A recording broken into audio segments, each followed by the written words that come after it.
Hello and welcome back to another episode of Only a Bag, the guide to Italian travel. I'm Darcy Melton. And I'm Nathaniel Mellor. Thank you all so much for being back. It has come to my attention that I talk in a very, fast way. We have a dear friend here in Italy who mentioned that she listens to our podcast sometimes, and she likes when Darcy talks because she can understand Darcy. When Nathaniel talks, she cannot. And she speaks English very well. She's Italian. She speaks and understands English very well, just to clarify. So I realize I need to work on my elocution, my pronunciation, and spacing out my words a little more. I realize when I get excited, I do tend to just sort of jam them all together into one long syllabic word. So I will try to space them out a little bit more going forward, and hopefully not sound too robotic. With that being said, and I'm mentioning all this in case I start sounding differently going from here to the next few podcasts. Or rattling off words really quickly and then suddenly slowing down. That's way more likely that Darcy gives me a look of like, slow down. As soon as we start filming these, this is going to be the least subtle podcast, I feel like. Like right now, they can't see like the sort of Faces nonverbal cues. Yeah, Oh, exactly. yeah. With the cameras, it's not going to be no subtleties. Yes, so thank you all for tuning back in to another lovely episode. And today we are going to talk about the best time to book stuff, as well as kind of like the best booking practices. Which just means the best. When we say stuff, we mean when to book your flights, when to book your hotels, when to book the trains and the buses. Anything, or not even anything, that's pretty much it. Like those are the big transportation questions, mountains, if you will. And we wanted to make this episode, here we go, I'm already talking quickly. We wanted to make this episode, part of it is from, I'm from New York, and I realized like, I'm New York. I'm New York. I am New York. And, I mean, not really from New York. I was like, I lived there for like 12 months before I moved south, but I still say things weird. So it's like, I say water instead of water. I mean, the TE becomes like a RD in my mouth. So I need to work on that. So that being said, what are we talking about? Right. I don't know. I got lost in your tangent.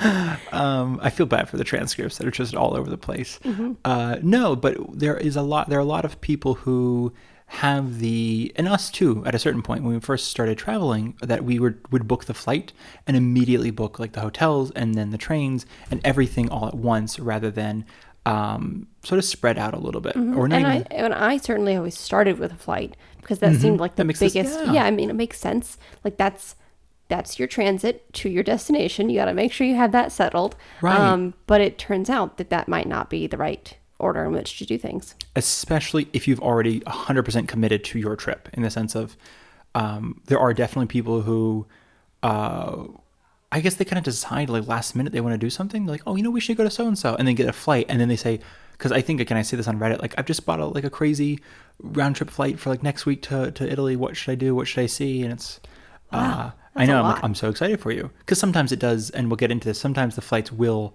tank in price, like in this weird little subsection of time outside from the departure time.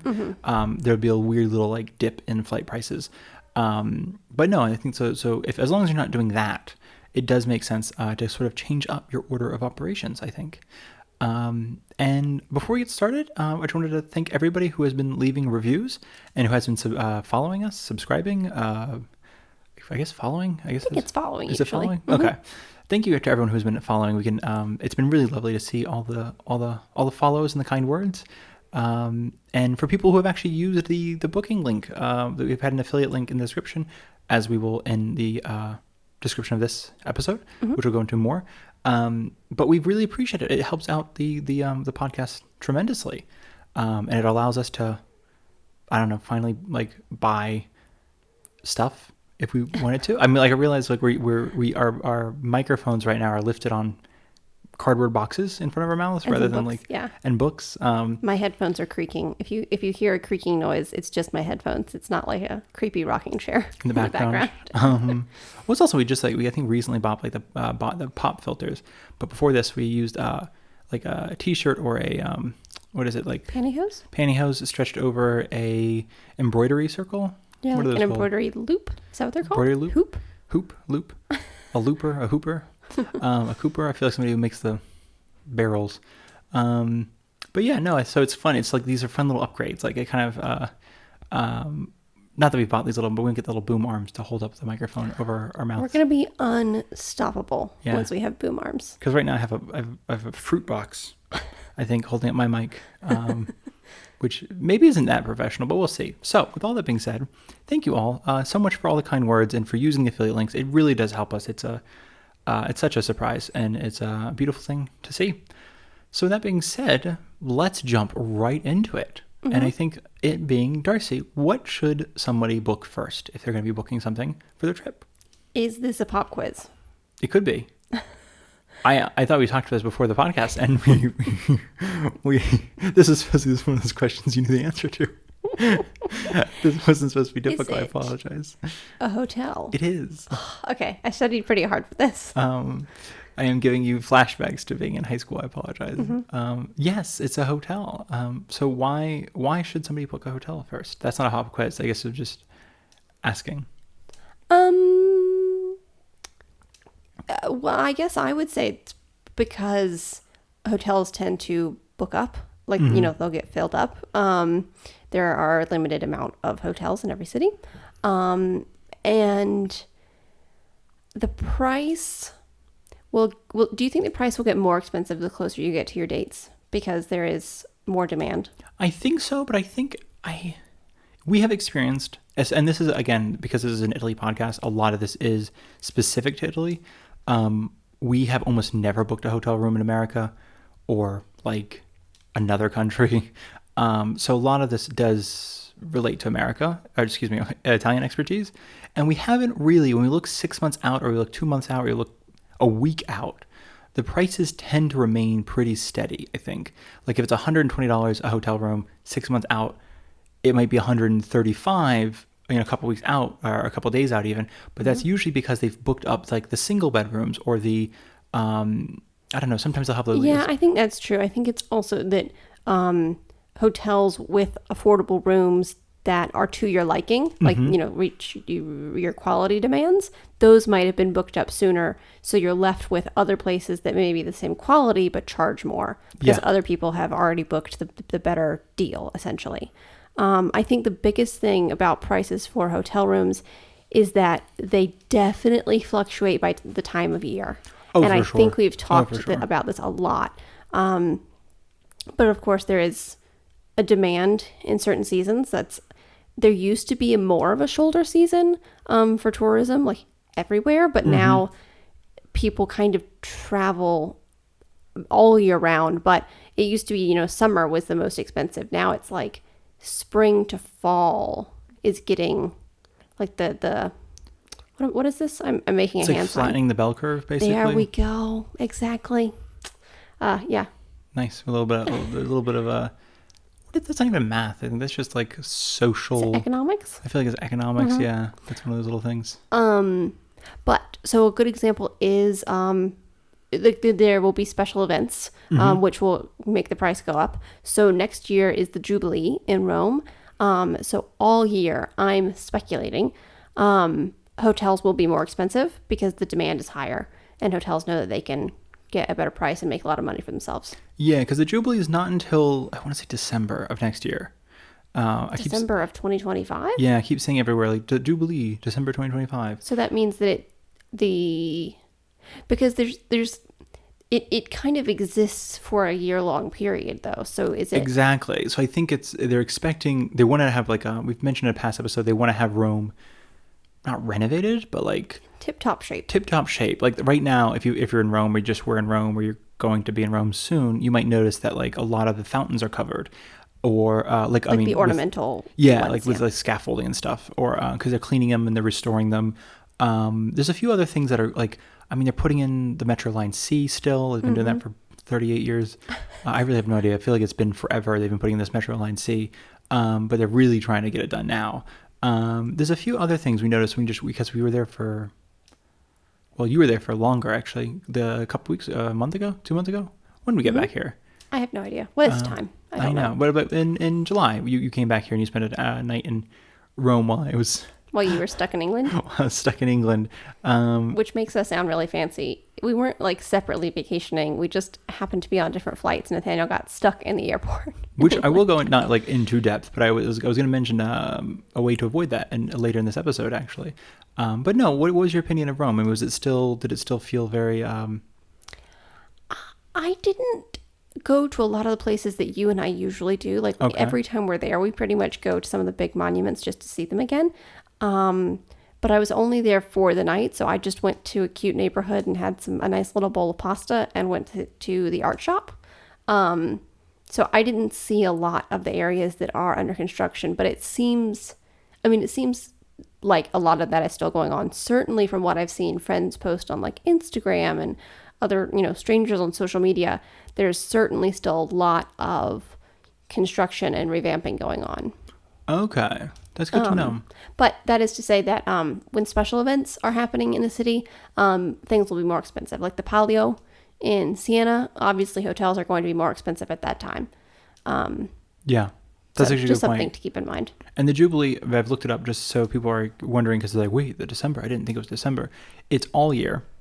And December, I don't know. I kept reading in Rome last time we were there. It was like December is the Jubilee. Like December is the Jubilee, but it's going to be happening all year. Mm-hmm. I don't know where I was reading that because it's like there's a Jubilee of or Jubilee of blank Okay. throughout the year. So it starts like actually into this year is the opening of the Holy Door of St. Peter's Basilica. That's the Jubilee door. That's, I bet, what And you I think saw. that must be what people are talking about in December. There for that. So that'd be fun. It's like a door that only opens during the Jubilee, and it's like you're supposed to pass through it to sort of washes away your sins, something like Something that. like that. It's really interesting. I think it's the door, if I'm not mistaken, it's the one that the We should do an episode on that. yeah. Doesn't the Pope have to like hit because it's not bricked up. It's either bricked up or it's plastered It's up on the something, yeah. inside, and he has to like tear out the plaster, and then they open the doors, and then Yeah. they redo that when it's over. But then basically from January to December, it's like a Jubilee of artists in February, Jubilee of deacons in February, Jubilee of the Lord, Jubilee of the volunteering, et cetera, et cetera, et Is cetera. it And then Jubilee for artists? I know. What does that mean? We should go check that out. And then Jubilee of prisoners is the December of 2025. Jubilee of prisoners. I know. So there are jubilees like every month. There seems to be 1 to 2 different jubilees. But so there must be the December thing I was reading was this December, not next December. Okay. Which is to further push that point. Yeah, next year in Rome. If you've always wanted to see Rome and you have no interest in a jubilee, I don't recommend 2025 as the year you see Rome. It's going to be crazy all year. Yeah. And that being said, like, I'm not to say, I mean, there will definitely be people who are using that. See, this is where I start talking really fast. There will definitely be people who are using that opportunity to see the Jubilee, to also see the rest of Italy. Mm-hmm. So things like places like Florence and places like Siena, Bologna, Venice will, I think, just naturally be a little bit more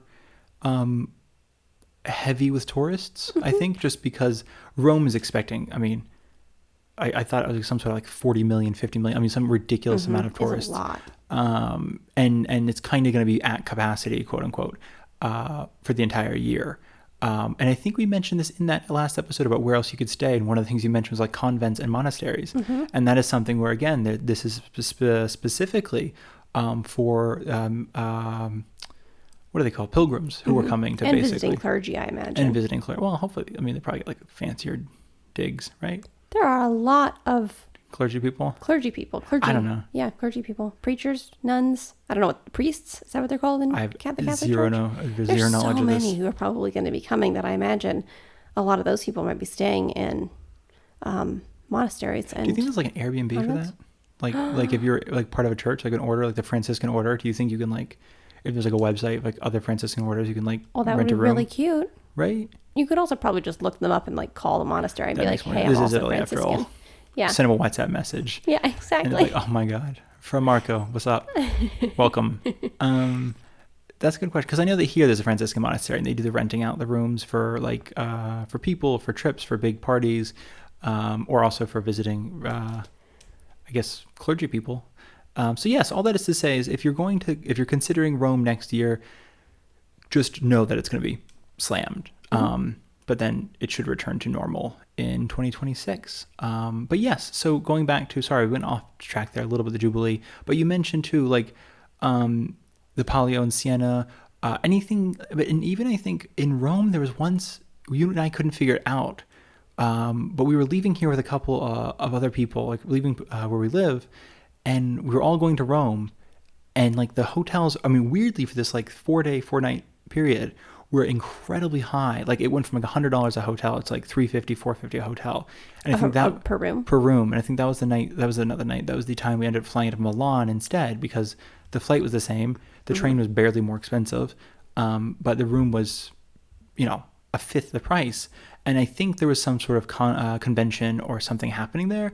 And that's all to say too is if you are somebody who likes to really plan out your trip and not have any surprises, it's not a bad idea to kind of look at like Wanted in Rome is an English newspaper for Rome. Wanted, WANTED, TED.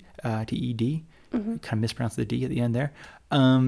And that's a great newspaper because it'll, it's an online newspaper, but it will tell you what's happening in Rome, like coming up. There's a calendar, but that way you can kind of avoid certain big celebrations or processions or festivals. And also if you're a big planner, if you're somebody like the kind of average American who only has, well, if you're the average American, you have no time off, but I was going to say, you cannot be using your 2 weeks off to be planning a trip. If you have like 2 weeks off, which I think used to be standard, and you can take it any time of the year and you want to come to Italy, you could look at, because to me, hotel prices are a big chunk of your budget, I think.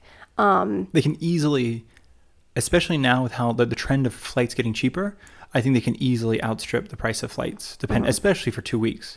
So if you look at, if you could go in any season, if you just pick some dates, and look at a website like Booking or anything like that, just a general, hotel booking site. Expedia, Omio, anything like that, yeah. And we'll list some more later.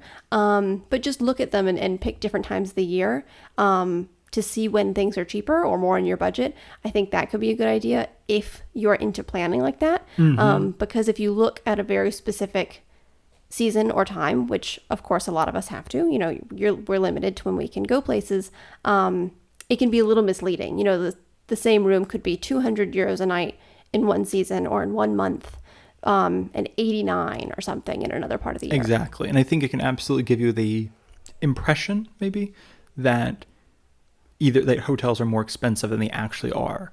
If you happen to look at a time where it's like if you happen to, choose a week that's like really expensive. And on that note, just wanted to throw out there, even though we're recommending that you book your hotel first, we are not recommending that you book your hotel before looking at flights.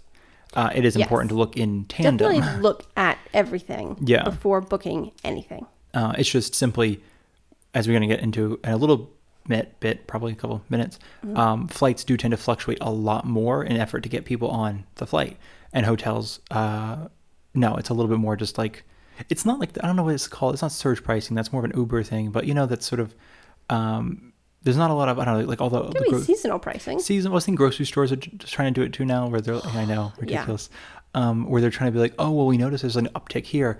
And it's not like that. Like Booking and Expedia and Omio and last minute hotels and all the Priceline, they don't really have you need something tonight? Well, we're going to gouge you on this. It's usually pretty...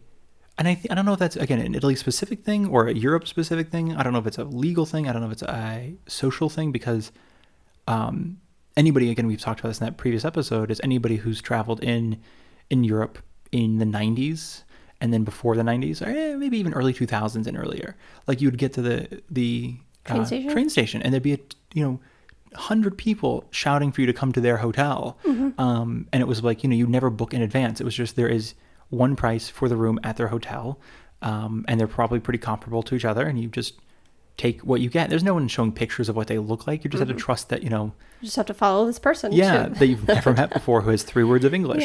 Which is very much, maybe it's a thing, but it's not. You definitely cannot count on that. You can't, but I think there's still a little bit of, you definitely cannot count on people being at the hotel. Being at the train station to welcome you to their hotel. But I think too, if you happen to be somebody who like had a hotel room and it got canceled somehow, you shouldn't be too big of a fear because even in Rome, like we've been in Rome in the summer, I think, and there's still things available. Generally, things will be available. Like we said, if you're booking closer to the date that you need it, so if you're booking the day of, there will likely be fewer places available, and therefore you might have to pay more for the quality that you want. But I mean, it's not unless it's during the Jubilee. Yeah, and that might change things. There's often another place to go. Like you can find something day of. Yeah, and I think the last thing, we've mentioned this before, but unless you have other things around hotels, I mean, we can't give too much advice simply because it is very personal, maybe. Like, I think sometimes, I know on online, on Reddit specifically, people often ask, like, how much should I be willing to spend per night on a hotel room? And that's a really difficult question, as we've answered in that last episode on hotels, because they range from like $60 to $2,000. But I think a good number is between $100 and $150 a night, depending on where you are. I mean, even the same thing with Airbnb, by the way, even though Airbnb might be cheaper, like you can see an Airbnb price being cheaper per night. After the fees, after the cleaning fee, et cetera, it might be the same or more. Hostels too, honestly, are almost in the same price range. I mean, some of them are even more expensive. Many of them are more expensive than where you and I stay. They are, I think, because they wouldn't be if you and I were traveling separately. I think because you and I can sleep in the same bed, it makes our trip cheaper. Because if we spend like $100 on a room, I see what you're saying. Yes. You know, then it's like, oh, it's only $50 per person. But if a hostel is $60 per bed, it's like, why that's not saving at all. However, and we did talk in was it the last episode? I think so. Some of the benefits of staying in a hostel are you almost are guaranteed to make friends just because you're a bunch of people squished together, and that's kind of the point. There's often a bar attached. Yeah, that's true. Big on socializing. So if you're worth, if it's worth the price for you, then that makes sense. It's also, and I think next month in September, we have a very loose, schedule of what we want to talk about when. But because things will slow down naturally for a lot of travelers, we thought it'd be interesting to talk about different types of residencies, but one of them is the digital nomad visa that was recently released at the beginning of this year. And I bring that up because some hostels are focused on sort of not necessarily long-term stays, but with the eye towards stay for a month. We have great internet. We have this. We have a cafe, a little lounge. Exactly. With Wi-Fi. You can meet people, like-minded people in that sort of area. DJs. I guess kind of what I'm thinking. I don't know what it is. Accountants and DJs. I don't know what else. I don't mean to make fun of DJs. There just seem to be a lot of people who travel who are also DJs. Yeah. I mean, yeah. I think it's cool. pretty fair. It's good. Yeah. Seems like a pretty good gig, I guess, if you can get it. No, because that's to say, I did mention that you and I do it's cheaper for us for a hotel room if you are traveling with a friend or somebody that you're planning on sharing a room with, but not necessarily a bed. Most hotels will have at least a couple of rooms that have 2 twin-size beds for the price of 1 double bed. Or if you're traveling with a parent. Or if you're traveling with a parent, yeah. But if it's something where I really thought we could stay in a hotel for that, you can. You don't have to get 2 separate rooms. A lot of times there's a lot of rooms here that have just the 2 twin beds or 2 double beds, and you can just split the room. But no, I wanted to mention too that it's just very briefly, we've mentioned this before, but there is a tourist tax at every hotel based on the city, and you do have to pay that in cash. That is not a scam. It's one of the things I think that people think is a scam because it's cash and this is Italy, and I understand that it can feel a little I don't know, just a little tense there. We're like, oh, you took my passport and you're asking me for a bunch of money. But it is above board. And I think, too, Rome just raised their prices. I think it went from 4 to 6 euros a night per person. So if you are a family of 4 and you're staying for a couple of nights, just kind of be that high? I didn't think I had to pay that much. Really? I'm sure I paid whatever was legal. I just can't remember. Because before, I think we started getting 20 euros out just to cover that. Oh, okay. I think it was part of their, again, Jubilee. I think they're just sort of... they need money to build I think they're saying subway. dollar signs. So they're just like, oh, if we get X amount of million of people and we charge 2 euros more, that's X amount more money. Plus they're raising the price of these what is it, the metro / bus ticket. So I think they're just seeing a little bit of a oh, what a lovely little surprise. Which is funny too, because it's the same. I mean, if I'm not mistaken, it's the city owns the bus company and the train company. Yeah. And it's the city who Roberto Guattieri, who wanted to do a free transportation. He's been trying to figure out how to make it all The free. city is named Roberto. No, sorry, the mayor. Okay. What am I talking about? It's a good catch. The mayor of Rome is Roberto Gualtieri, I think, unless it's been a new election. I don't think so. I think he was only elected like 3 years ago. And he's been really hard pushing for free transportation for everybody, tourists and people who live there, because he's like, while it makes money, it's not like Rome's biggest moneymaker. We don't need the money. We can figure out a way to get the money, but also like I think Switzerland offers free public transportation in some cities because they were like, what are we talking about? We don't need this money. We can just offer this for free. So I thought that was kind of an interesting thing. So hopefully one day, whoever's listening to this in the future, which will be everybody because nobody's listening to it as we record it live. But hopefully one day it'll be free public transportation in Rome. One note, which I don't think is that important because we're all talking about, booking a hotel ahead of time and how it's less of a thing, to arrive at the train station and book your hotel the day of. Do you know if it's legal or not legal? Do hotels accept cash for rooms?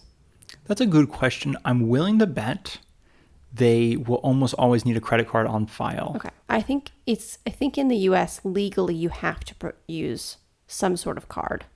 I don't think you can legally pay cash. Really? I'm like there's a pretty law sure. that changed, like you prevented you from paying cash? I think so. Interesting. Because shady things were going on. Yeah, I just Because assumed it used to be able you could like use a fake name and show up with cash and nobody Right. cared who you were. And there might be hotels that still do that, motels and stuff, but I'm pretty sure there's some legal stuff that's happened in the US. I assumed I'm only curious because I didn't know. I'm curious if you can. It's like one of those countries that I'm like, I mean, the U.S., but I'm curious that you can like. There's a place that can refuse to take cash, but I mean, I guess a lot of places in America can refuse to take cash because they can just be like, oh no, we only do, especially because I know during COVID that was a big thing. Like a lot of people were switching into refusing to take cash. So I realized that, yeah. I wonder too. I mean, maybe there's a maybe you can get around it by making requiring people to show their ID, or I mean, maybe not everybody complies to it. 'Cause I know they're not to be sad, but people experiencing homelessness who have to sometimes stay in short-term hotels and they might not have access to a bank card. Good but point. Yeah. I do think there's some sort of legality around, being above board in the U.S. that you have to provide. You have to use a card. You can't pay with cash. Because here, I think to the best of our knowledge, they almost always want a credit card on file because, they want to be able to charge you if you... Like break stuff. Yeah. And you have to show your passport, which is, I mean, like, it's funny, even though I have a Italian ID card, they still prefer my American passport. And I don't know if it just looks better in the system or if it's just like I don't know if it's just easier. They're like, no, I know where the numbers are on this. I don't like not everybody's ID card is different, but there are two different versions of an ID card. So I'm wondering if they're just like, just give me your passport. This will be so much easier. I already have USA typed in on my thing. Yeah. So yeah, no, that's a good point. You could try with cash, but as we have mentioned in an episode last year, I believe it was, you and I talked about like finances while traveling, and we'll touch on that maybe a little bit later this episode.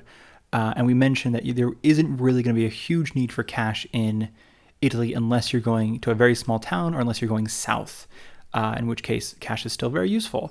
But like everywhere else in Europe, except apparently Germany. Apparently Germany is still very cash friendly, or not even cash friendly, but not as like tap card friendly. Really? But like a lot of the countries are going towards like the pay with your phone or pay with your card. But a lot of them are just like, no, pay with your phone, just tap your phone. Interesting. And for me, I don't know. It's just like, I like having things separate. And I apologize if you can hear the thunder in the background. We were having glorious thunder a beautifully stormy day. And we actually had a little break of thunder there. But no, I think you and I don't like... We try to keep things separate. I think we have a phone and our wallet and our cash are all three separate things. So it's like if you lose one, you don't lose all of them. But it's like if you lose your phone, that means you also lose the way you pay for something. Is kind of a... I'm also not very good. I get really frustrated using different apps on my phone. Plus, have like... For sure. Not an exaggeration. If I could have 1 million photos on my phone, I would. Yeah. So I never have room for other apps. So I think I would struggle. I know I would struggle to pay with my phone. But that, I mean, I struggle paying with a debit and credit card, if I'm honest. I always use the machines wrong. That's fair. You're always like the person has to come and take your card and put it in right. And you're like, oh my God, thank you. Embarrassing. Cash is easier. Just like, here's more money than you're asking for. You figure out the change. Because I'm not good at math either. Yeah. Well, I mean, we all have our strengths. No, I think that's a good thing to kind of to point out, basically, because for us too, I mean, like, and we're gonna get into flights here in just a second, but you and I would never put our boarding pass on our phone because, again, it's like, oh no, I need that physical ticket. Yeah, I need to show something like, you gave me this. Yeah. You need to take this now. Like, you can't tell me it's not valid. Like, 'cause I don't know, I'm I always need something to nervously like twirl in my hands as I'm waiting. I'm waiting for my flight. Yeah. Yeah, I think too. It's like simply. I mean, the simplest things. Like, if my phone dies, I do not want to lose. Like, Yes. Oh, I lost my boarding pass and I lost my way to pay for things if my phone dies, which doesn't happen that frequently. You and I are pretty good at charging our phones, but it happened like, when you, like, as I was stranded in the London airport, which I was not expecting to be on, so none of the chargers I had worked. So I think that's everything on hotels. Yeah, let's move on to flights. So what is something that what's a good time frame, you think, for booking a flight? 5 or 6 weeks out? I think I would agree with that. Yeah. It depends heavily on your anxiety levels. Yes. Your listener, for booking things, Yeah. not for flying. No, not for flying. For booking things, because I think, like, my brother, he's one of those 6 months out. 8 months if you can really pull it off. And I'm like, keep explaining. I'm like, if you book later, like right now, it's like almost like there's a price that I think a lot of airlines have up to a certain point, and it's just like these standard, like, let's just say it's $800 for a round trip flight, but as it gets closer, that will tend to drop in price as they want people to fill up the seats. And I think it does that to like 4 weeks or something like that, because I think between 6 and 4 weeks it just drops. Like, you and I will look at a $900 round trip flight for one person, and that'll drop to $550 between 4 and 6 weeks, and then it does go back up. And again, we've mentioned earlier, there are occasionally between 1 and 2 weeks out, like that little, in the last week, flights are always, I mean, I don't think it's rare to find a cheap flight, Yes. but between like 14 and 7 days out, sometimes they'll have this like last minute, like, fire sale. It seems But like that's just too trying to much get for people. me, unless it's an emergency. Well, that's the thing. And I can't handle yeah, that. you and I cannot, it's so, That's too much anxiety. it's too much anxiety, I think. I think 5 weeks is good. Like, it's coming up, but if anything should happen, or if you can't find something, there's enough time to move your plans around or figure something out. Yeah, and that's why I would say, like, kind of tying into the hotel thing, when you book your hotel, we do strongly recommend you book a cancelable hotel room or a changeable hotel room.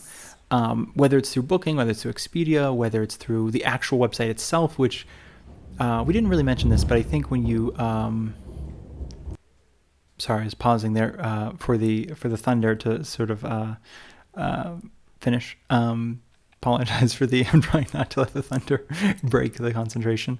So sorry, I was saying is when you book a hotel room, we do recommend, I think, right, that you book a changeable or refundable ticket or hotel room. I don't know what it's called. Booking, I guess.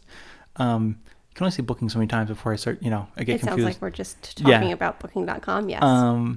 But no, I think either that, but sometimes when you go through the website itself, like through the website of the hotel itself, sometimes they don't have that option. It's like I've just noticed with some of these really small Italian hotels, it's kind of just like you get the option for whether you want to add on breakfast or what kind of room you want, but not like which one's the cancelable, like which is the, like, I have a week to cancel it, not a week, but a week until I have to be there to cancel it.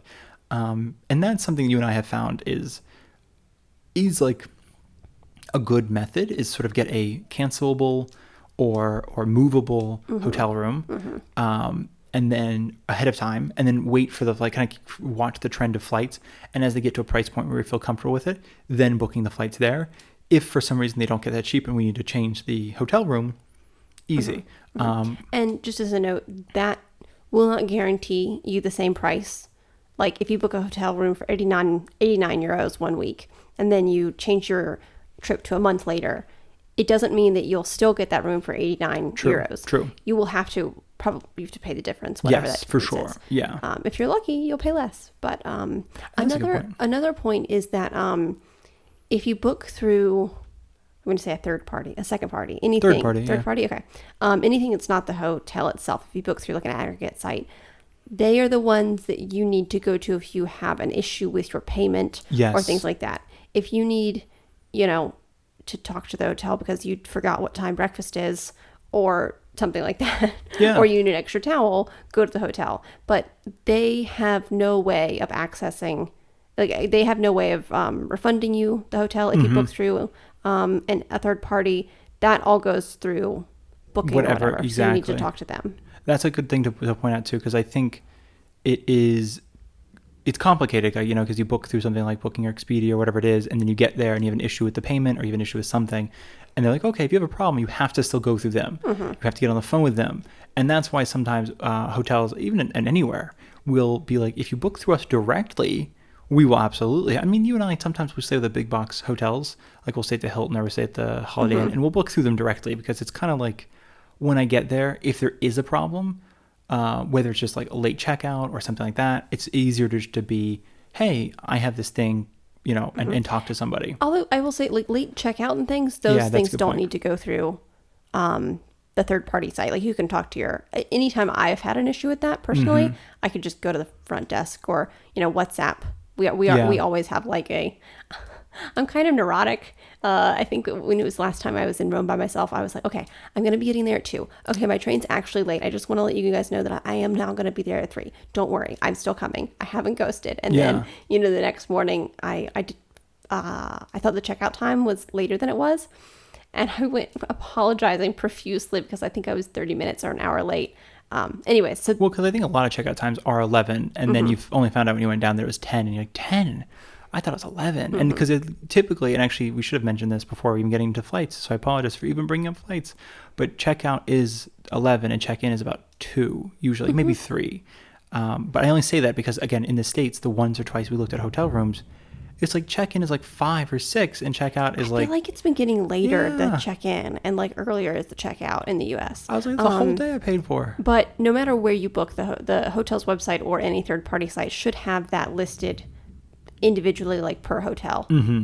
So just check on that. And our experience has been that if you know you're going to be early, or if you know you're going to be late, whatever it is, if you communicate with the hotel, they're usually quite happy to accommodate you as long as you're kind. That's the thing. And yeah, that's a really big thing. And we even mentioned, I think, that sort of the end when we talk about flights and then trains, we'll mention reviews, what to look for and what to avoid, I think, and also like how to leave a review. If that makes sense. But for flights, very briefly, I think that one of the important things I did want to bring up, because, as you mentioned, the time, 46 weeks out, makes sense. Again, you and I tend to get a changeable/refundable ticket, which is usually a couple $100 more. But we do that because, and again, this is now changing, I think, in the States. Like there's legislation being written and trying to be passed that basically does away with fees like the seat selection fee. It's, because they're trying to be like, no, when you buy your ticket, you should be able to sit where you want, especially it's insidious. They know that they're splitting up families in order to make people pay more for no reason. It's just a money grab. And also nobody we might like kids, but necessarily I don't want to sit next to a kid for 9 hours that I do not know across the ocean because their mom is 4 seats, their dad's 8 seats behind me or 2 seats ahead of me or whoever it is. And it's like, no, it's, because they couldn't afford to sit together. It's just like, don't do that. Don't make everybody here suffer. I can't cut up their little chicken for them. I don't know. I feel like they always get like chicken or it's like chicken or pasta. So I don't know. I'm like, don't give me that responsibility. So no, I think they're trying to do the way that in the States. I know that right now. And they still have it in Italy, in Europe, unfortunately. I don't know if that's something that they also are going to hopefully do away with. Like, I would imagine so. The EU is usually the first one with pro-regular people regulations. They are, but also the EU is the one with like Ryanair and Wizz Air and EasyJet and things like that are like, oh, you want to pay with a card? That's an extra $20. You want to you didn't want to pay with our phone app? That's an extra $40. You didn't. It's like, oh my god. Wizz Air actually just released a $400 a year membership card type thing that gets you basically like you can get any last minute flight for $10, like any flight you want anywhere in, I guess, some certain area for $10. But it's one of those like, read the fine print because you get like the worst quality seat basically, and you are only, which means you're on the outside of the airplane. Like, yeah, right. Sit in the wing. Yeah. No, it's just like you don't get any of the nice seats. You have to get like the one by the bathroom or something like that. The ones that nobody else wanted. And you can only use it to get on a flight that is not already fully booked. So your ticket doesn't actually like, you're the first to be bumped, things like that. So you're like on standby. You're basically, it's a $400 a year. You can pay $10 to get on standby every time you want to. That's crazy. So no, one of the things I wanted to mention very briefly was travel protection for flights to Italy, because Italy is in the EU. If you want travel insurance, I think we're going to do an episode on that next time or time after, and talk about travel insurance versus travel health insurance, and the sort of intersection of the two. But because it's a little bit bigger than this episode, we didn't really want to cover it here. But travel, very basically, if you are coming to the EU from America, there are some protections. So it is pretty much boils down into three different subsets. If you are coming from, let's just say, America, assuming you're American, or Australia, but I think most of our listeners are American, then Australian, then I think from the UK. And I think if you're from the UK, you're not obviously in the EU, but there are a different regulations that they have to follow by, and they're a lot stronger than America's. So I think they have their own sort of still quite protected. But coming from, let's just say, the US to Europe, if you're on a European carrier like Air France or Lufthansa or KLM, Alitalia, something like that, and your flight is canceled or delayed, you can get reimbursed or compensated. If you are flying out of the EU, so if you're going home on any carrier, European or not, again, same thing. If it's a cancellation, if it's a delay, you get compensated. And then any flights within Europe. So if you happen to be listening to this podcast episode and you're going to be doing a European tour, you're going to be France and Italy or something like that, that flight to Italy or from Italy will be 100% protected. This does not mean, and again, as briefly as I can make this, without talking too fast, I do try to catch myself.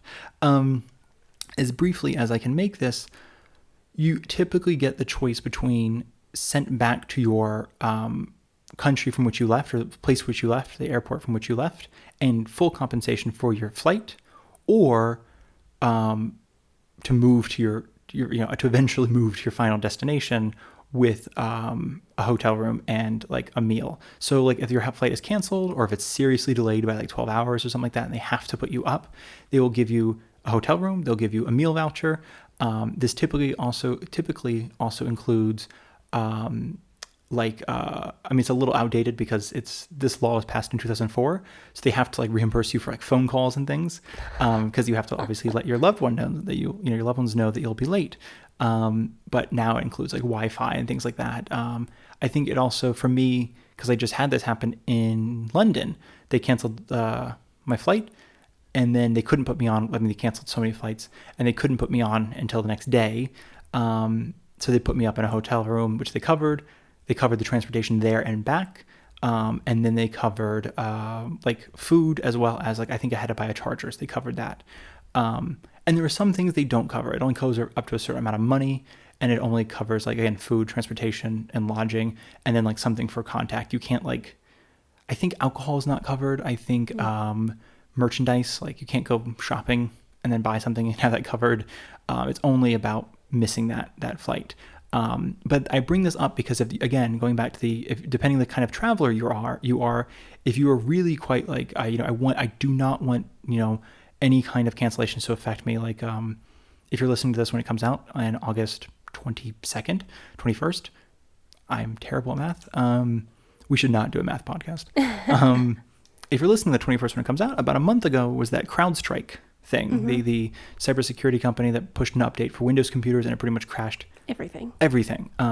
And one thing that a lot of the people who were in the airports at the time were saying is that they were not being told by their airline why the flight was being delayed or why it was canceled. And when they were being told, they were being said it's because of weather. But when people were literally looking at the news on their phone saying, no, it's not weather. I know what's happening. Why are you telling me it's a weather delay when we know your systems are down? And that's the biggest thing, because weather delays are not, they have to put you up, but then, and they have to, if you're coming to Europe or leaving Europe, they still have to put you up, and they still have to pay for your food, but they don't have to compensate you for the flight or anything like that. It's if it's their fault, mechanical, some sort of system error or something like that, there's so much more they have to do. But if it's weather, they don't really have to, they have to do the bare minimum. But to be fair, in America, as I found out when I was reading this, they do not have to put you up. They do not have to pay for anything, which is one of the reasons you get so many people sleeping in airports, because, they can offer to put you up, but they are under no legal obligation to do so. And I will say certain certain airlines, and this is something if you want to, you could do it ahead of time. Airlines will have listed on their website what they promise to do for you in certain situations. Yes. Yeah. And each of them will be different. Like Delta will be different from American Airlines and so on and so on. But if it happens to you, look that up, and you will probably have to advocate for yourself and potentially like argue. Darcy and I have gotten into many not even argument, what is it? A stern discussion about no, your flight, I'm here. Because it's often it's the really unfortunate people who are put in the office for and all they do is accept like complaints or deal with people whose flights have been canceled, and it wasn't these people's fault. They're probably overworked and underpaid. And they're being have to get the script. And exactly. And even a lot of them don't have access to helping you. Like there was once we were flying with JetBlue, and we had to go through 4 different people who worked with them to get to a person who finally had actual access to a page on their computer to help us. All of the other people were physically, not physically, but on a computer page. Yeah, they had nothing they could do. They were not allowed to access what we needed. Which is essentially a hotel room, because I'm like, you canceled the last flight out for the day. And so we were there looking up what does JetBlue, I'm looking at this page saying, this is what JetBlue says is legally promised to us. And it was complicated though, because that was a flight that we did a self-transfer, and we might talk about that in some future episode, but that's just basically when you take one carrier from point A to point B, and you take another carrier from point B to point C, because it's cheaper than taking one carrier from point A to point C. So we did what's called a self-transfer in JFK. And basically because it was not part of the same ticket, they're like, oh no, your flight from JFK is canceled, we're sorry, but because you originate in JFK, you just stay here. And we're like, right, we just got in from Italy. So we had to basically show that our residence is in Savannah. The JetBlue flight is to Savannah. We just got in a flight off of a flight from Rome. We don't actually live in JFK. And I'm like, if we lived here, I would just go back to my apartment, but we don't. I don't want to I wouldn't want to stay at an airport hotel. And I'm not trying to game the system to try to stay at the airport. So we were trying to explain no, here's the thing. It's because again on the website it didn't make a stipulation saying from your point of departure, if it's canceled, then we won't cover anything. It was just if it's canceled, we'll cover it. So no, I think it's a very good point, and that's going back to that thing that I mentioned of if being protected, because if this CrowdStrike thing happens, hopefully it doesn't ever again. But if it happens, and you're going to Europe on a European carrier, they have to put you up for the night. It doesn't matter if it's weather delays. It doesn't matter if it's whatever they're going to call it. They have to put you up for the night. They have to get you to the airport, to the hotel and back. They have to buy you food. I will say for the British is how I got stranded flying American, and then the British flight got canceled. And the people working for British Airlines were very adamant. We're look at what you get entitled to. If you are hungry, eat something and charge it to British. It's they were really, it was so. I don't know. It was so. I mean, I don't know if it was a legal thing or if they were just I'm also angry with you. Yeah. Make sure you get your money. Don't not eat tonight. Eat something. Eat $40 worth of food and charge it to British. They were so serious about this.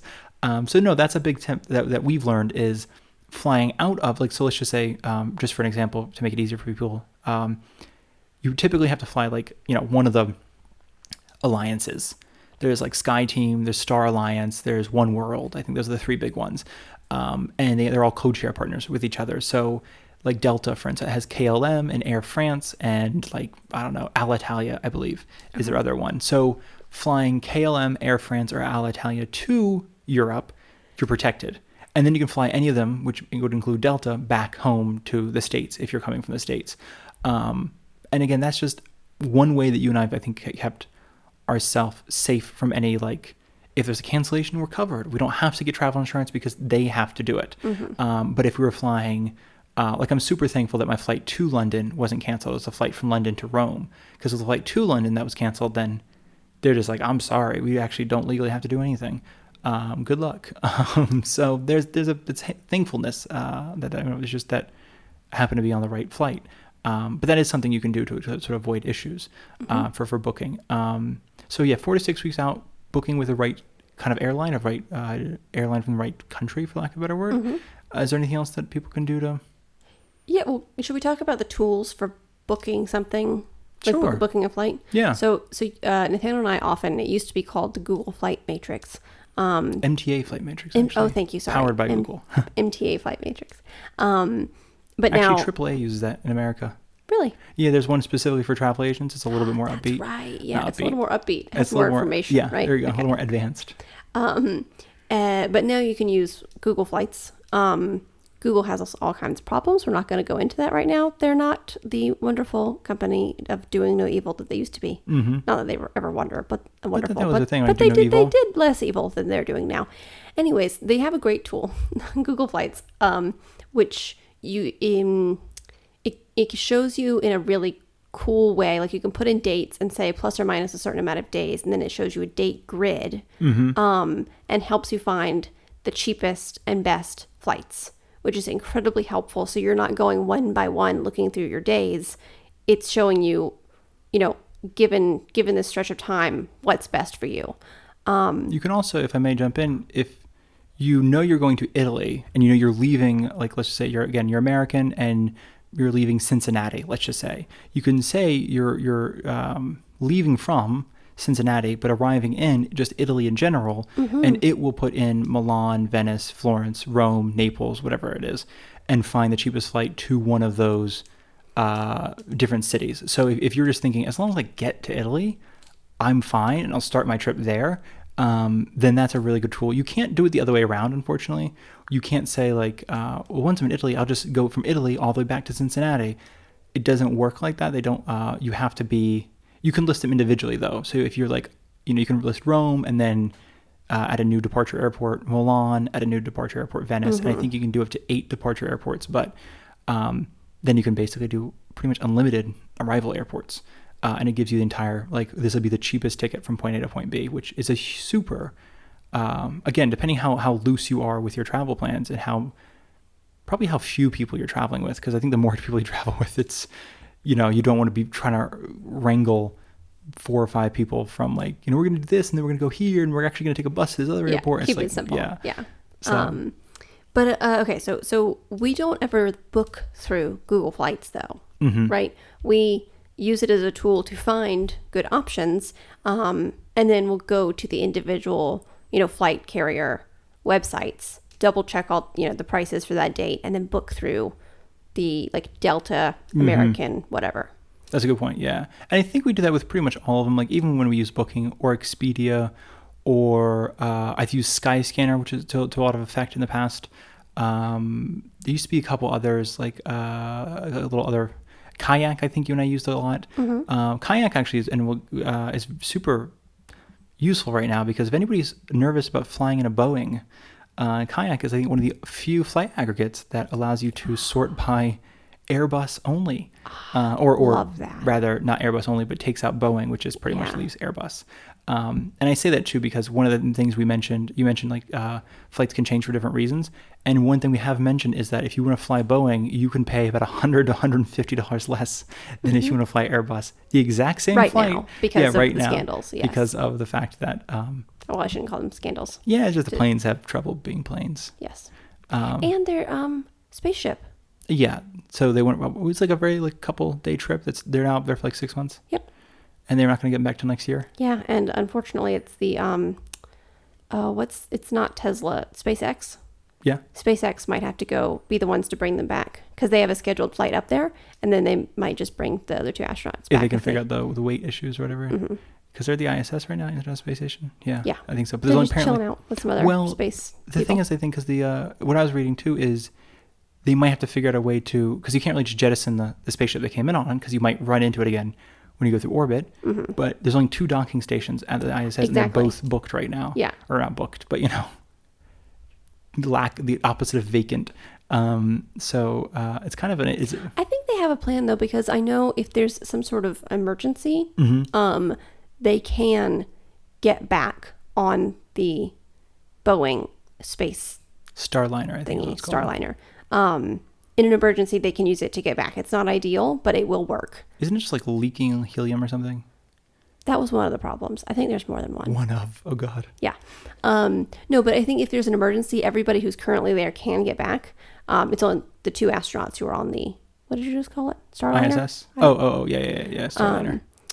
But they can get back, but it's not ideal. Something about thrusters, maybe? Maybe that was another one. Just like, it's just gonna be a rock sinking. They're like, yeah, I mean, you could. No, it's going to be You could give it fine. a shot. It's just some space drama. Since it's Engineering and science I don't think you ever want to drama. put drama and space together. It's I'm like just airline saying, drama is already We don't hard need enough. to stir the pot Oh my God. on this podcast. Yeah, probably not. I don't want to get sued by Boeing. But that being said, is if you don't mind rolling the dice a little bit, you can actually get a much cheaper ticket right now than on Airbus, which Airbus is the only other, pretty much the large airplane creator in the world. Like, not large as in company, large as in the size of the airplanes. They're also a large company, but I meant their airplanes are large. But yes, no. So we, as you mentioned, we don't typically book through the aggregate itself. We do still go to the airline for the exact same reason that you mentioned with the hotels. Is when we have an issue with the airline, we can say, well, I booked through you. I didn't book through Expedia. I don't want to be on Expedia's customer service or bookings. I want to be on your customer service, which is in person here at this airport. And I want to be able to talk to you about why. Yeah, and I think that's for me, that's so much more important for an airline versus a hotel. I'm fine booking through Expedia or Booking or Priceline or whatever, because it's a hotel. If there's an emergency, I can find another one and figure it out later. I don't want to be stranded in a random airport. That just seems more risky to me. Well, that was when I was stranded in London. That was the thing, because I booked through American. The British Airways people kept trying to get me to go to the American help desk. And then when I went to the American help desk, they kept saying, I understand you booked through us and that we have your money. But the people who canceled your flight was our code share partner, British, and I had to go to British. And they're like, right. But we didn't, it was just back and forth. And then at one point, they're like, well, we actually rebooked an Iberia flight. So you have to go to Iberia's help desk. And I was like, okay. And Iberia's like, wrong place to be, buddy. Yeah. We don't even know who you are. Like, you should not be here. So then I went back to British. And finally, I got it sorted out. And a very lovely guy helped me get on a flight the next morning. But funny enough, you mentioned the idea, like in the computer, they can only see so much. Everybody at the thing tried to bump me up. I was really hoping they would bump me up. They're like, let me just give you first class. No one did that. But they did at different points be like, I'm going to not put in that you got an economy seat in hopes that economy is fully booked and they'll bump you up to like premium economy. And it didn't work, but I really appreciated people's attempt to do so. But it's interesting because it used to be, I feel like that thing where I was like, you go early to the desk and be like, can I get bumped up? And they're like, oh, of course, you're so well dressed and you have an amazing attitude about you. And now I think it's pretty much if you're a medallion member or whatever they're called, the Sky so-and-so members, then you get bumped up. Otherwise, they're just like, oh no, we can't have you associating with first class. You're going to have to be in the back. Yeah. So that's a fun little thing. But we are an hour into this episode. Do we want to pause? No. Do we want to stop this episode and just do a part 2 coming out? I think we should. Okay, so we're going to stop this episode because we haven't talked about trains, we haven't talked about reviews, we haven't talked about anything else. This is a bit of a rambly episode. I do apologize. Have we finished up on flights? Or I think so. Okay. I mean, 4 to 6 weeks out, try to go with the EU partner going to Italy if you're going to go to Italy. It doesn't matter going back. Try to buy through the carrier itself if you're going to buy the ticket. Not necessarily through an aggregate. Even though we do have affiliate links in the description, we still recommend that you use them only to find the flights, but not necessarily to book the flights. Because I do think it's better for you as a traveler to be able to communicate directly to the airline if you have an issue. Agree. And I think those are the 3 big things. Did you say book 5 to 6 weeks out usually? Yeah, 4 to 6, 5 to 6. And I think those are basically the 3 big things. More than likely, in the next episode, as we talk about trains, something's going to spark our memories about some sort of flight thing. And this is not our only flight episode. We have like all sort of like, we wanted to do a flight tips, an airport tips, like best airport and best flight practices, like how to even just, stuff like just how to prepare for the flight, how to, Definitely. be comfortable. Have we done that or will we do that? We want to do that. Okay. Yeah. We have not done that. Yeah, we will do that. So if that's interesting to you, that'll probably come out at some point in October, I think. But yeah, I think that's everything on flights, right? Yeah. Okay. So this has been part 1 of how to book and booking practices. There you go. Something like that. We're gonna make it a little snappier, I think. And yes, thank you all so much for listening to this episode. We shall be back in a moment, but if you are not going to be back in the moment, then it was so lovely to talk to you for this. Oh, and in the description of each of these, we will have affiliate links for hotel aggregates, mostly like Expedia, Hotels.com, Booking, all those things. And if you book through there, we get a little bit of kickback. It doesn't charge you anymore. They just give us a little special sprinkling of dollars. It's like we get that little, like, not even cherry. I think we just get little sprinkles from their end. Like if it's a Sunday, they just give us like the dust from the sprinkles, I think. And it's very lovely. It helps buy like maybe a boom for this mic so I can do away with the fruit box. And yeah, no, we'd really appreciate that, genuinely. And I think in the next episode we'll have also like if you're going to book a train or a bus when you're in Italy, we'll have affiliate links to what we use, English language, easy to book, very easy to visualize platforms as well. And we're going to talk more about those too, I think, because I think as Americans, a lot of, and just anyway, anybody, we know a lot about Booking and Expedia and blah, blah, blah. They're all basically the same. No offense to all of you, but all of these sites, but they are very much the same. And we all kind of know what they are. But for booking trains, we'll get into it a little more. We will, because I think the Americans we've met have never booked a train in their life because right, you would have no reason to. Because America has no trains. Like Amtrak. It's like I've booked Amtrak twice in my life, and I booked Amtrak, but I went to the station to buy the ticket. I was a child, so that is old my school. parents did it. Yeah, but the online existed back then. I think they just wanted to be old doing school. the old school train journey. Get the tickets for a week from now. We only went to Charleston. Oh, I went to New York, I think. Yeah. Took the overnight, but I had to sit in a seat because I wasn't like booking a non-sitting one. What is it called? A bed. I don't know what that's called. So yes, if you enjoyed this episode, please leave a review or a rating, and follow us. You can follow us on Instagram at what are we now? Only a Bag Podcast. We changed it from only_a_bag is now Only a Bag Podcast. Very easy, very clean. You can also contact us at our email, which is onlyabagpodcast@gmail.com.